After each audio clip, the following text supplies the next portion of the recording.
Assalamualaikum warahmatullahi wabarakatuh. Hai para sahabat berita Islam yang setia, semoga kita selalu dalam lindungan Allah Subhanahu wa Ta'ala dan senantiasa diberikan kemudahan dalam segala hal. Oh ya, sebelum menyimak videonya, alangkah baiknya tekan dulu tombol subscribe dan bunyikan loncengnya biar kalian tak ketinggalan untuk menyimak video terbaru dari kami.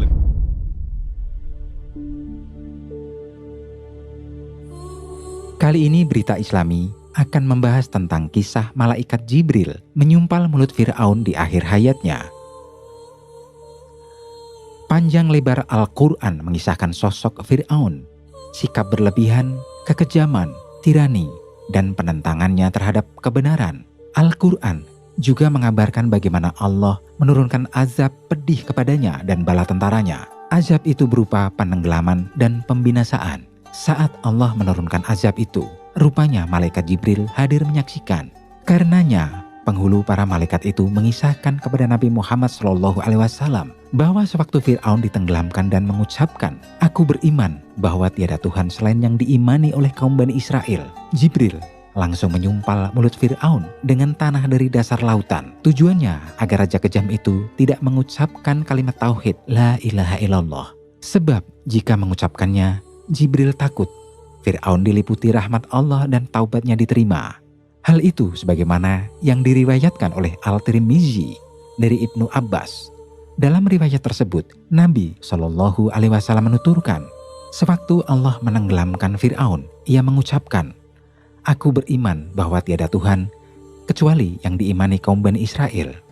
Kemudian malaikat Jibril berkata kepada Rasulullah SAW, "Wahai Muhammad, seandainya engkau melihatku, kala itu aku mengambil tanah hitam dari dasar lautan, lalu memasukkannya ke dalam mulut Fir'aun, karena takut ia diliputi oleh rahmat." Imam At-Tirmizi mengatakan, ini adalah hadis yang hasan dan disahihkan oleh Syekh Albani dalam silsilah As-Sahihah nomor 2015. Dalam riwayat lain disebutkan, sesungguhnya malaikat Jibril memasukkan tanah ke dalam mulut Fir'aun karena takut Fir'aun mengucapkan La ilaha illallah atau Jibril takut Allah merahmatinya. Hadis di atas diriwayatkan oleh Al-Tirmizi dalam kitab Al-Tafsir bab min surah Yunus jilid 4 halaman 287. Lihat pula Sahih Sunan Al-Tirmizi jilid 3 halaman 61, nomor hadis 3320 dan 3321. Oleh Pentahqiq kitab Jami' Al-Usul jilid 2 halaman 192. Hadis ini disandarkan kepada riwayat Al-Tirmizi, Ahmad, Ibnu Jarir, dan Abu Dawud Al-Toyalisi. Berdasarkan riwayat di atas, apa yang dilakukan malaikat Jibril sejatinya adalah ekspresi kekesalannya terhadap sosok yang melampaui batas dalam berbuat kekufuran dan kerusakan, memerangi ajaran tauhid dan memfitnah orang-orang beriman.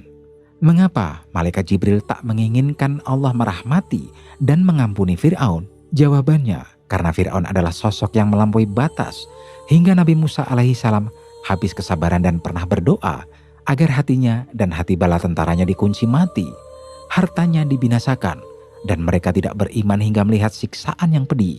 Sebagaimana dilansir Al-Quran, Musa berkata, "Ya Tuhan kami, sesungguhnya Engkau telah memberi kepada Fir'aun dan pemuka-pemuka kaumnya perhiasan dan harta kekayaan dalam kehidupan dunia.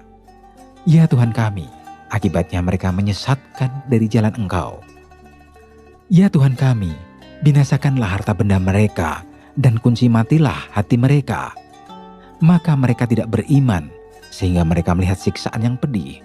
Quran Surat Yunus ayat 88. Beberapa pelajaran penting yang dapat dipetik dari hadis di atas adalah: pertama, betapa besarnya rahmat Allah, sampai-sampai malaikat Jibril sebagai makhluk yang paling mengetahui zatnya merasa takut jika rahmatnya meliputi Fir'aun dan mengucap kalimat tauhid La ilaha illallah sewaktu ditenggelamkan. Yang kedua, betapa besarnya keutamaan kalimat tauhid sehingga malaikat Jibril pun takut Allah merahmati Fir'aun yang kufur berkat kalimat tersebut. Bagaimana jika diucapkan oleh seorang hamba yang sehat imannya dan percaya kepada kalimat tersebut? Tak diragukan lagi, mengucapkannya melahirkan pahala dan balasan yang besar. 3. Betapa besarnya murka malaikat terhadap orang-orang yang kejam dan kufur. Tak heran jika malaikat Jibril sampai memasukkan tanah ke dalam mulut Fir'aun sewaktu azab penenggelaman diturunkan kepadanya. 4. Kesabaran seorang hamba terbatas. Begitu pula kesabaran Nabi Musa alaihissalam. Ia sempat berdoa agar harta Fir'aun dan para pengikutnya dibinasakan dan hati mereka dikunci mati. 5. Tanpa didasari keimanan. Amanah kekuasaan dan kekayaan potensial melahirkan kesombongan, kesesatan, dan kebinasaan. 6. Kisah ini juga menguatkan bahwa keimanan adalah sia-sia dan pintu taubat akan ditutup saat azab diturunkan, sakaratul maut atau hari kiamat, kecuali Allah menghendaki lain. Wallahu a'lam. Oke para sahabat Berita Islami, semoga apa yang kita sampaikan bermanfaat untuk kita semua. Kita akan sambung lagi di lain waktu dan kesempatan. Tetaplah stay tune di channel Berita Islami. Wassalamualaikum warahmatullahi wabarakatuh.